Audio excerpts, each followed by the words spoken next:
à tous, on va parler un peu de cette main que je vois sans arrêt être tendue vers la tête du chien pour pouvoir le saluer, pour pouvoir lui dire bonjour, pour qu'il prenne des informations sur nous, êtres humains.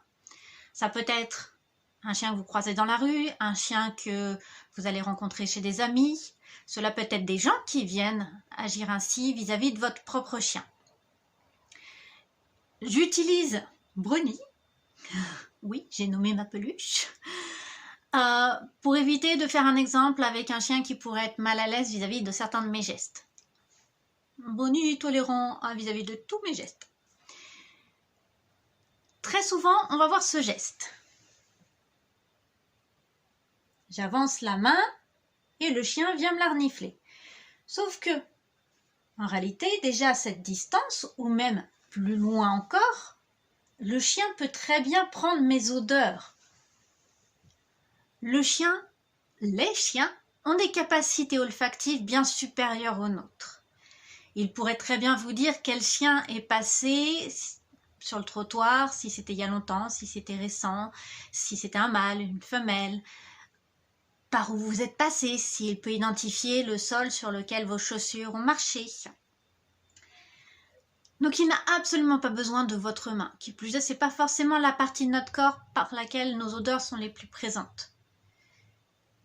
Ensuite, approcher sa main de cette façon, c'est très envahissant pour certains chiens. Ça peut les mettre très mal à l'aise. Sur des peu de chiens peuvent avoir cette hauteur, sachant que je suis déjà pas très grande, mais imaginez-vous quelqu'un qui approche de votre tête ainsi. Même si c'est comme ça, c'est envahir l'espace. Le plus sûr et le plus simple dans ce cas-là, c'est de laisser le chien venir vous renifler. Sans faire de gestes, sans chercher à le toucher à ce moment-là, si son désir n'est que de prendre une information sur vous. Si le contact se passe bien et que vous avez envie de le caresser, je recommande jamais le dessus de la tête. Si vous observez très bien et très minutieusement, des chiens, quand on met la main au-dessus, vous en avez beaucoup qui vont faire un évitement, baisser un peu la tête, aller sur le côté. Alors, dans ce cas-là, par contre, vous pouvez passer votre main par en dessous, voir si en l'approchant, il reste toujours détendu, le caresser devant, le caresser sur les épaules, sur le flanc.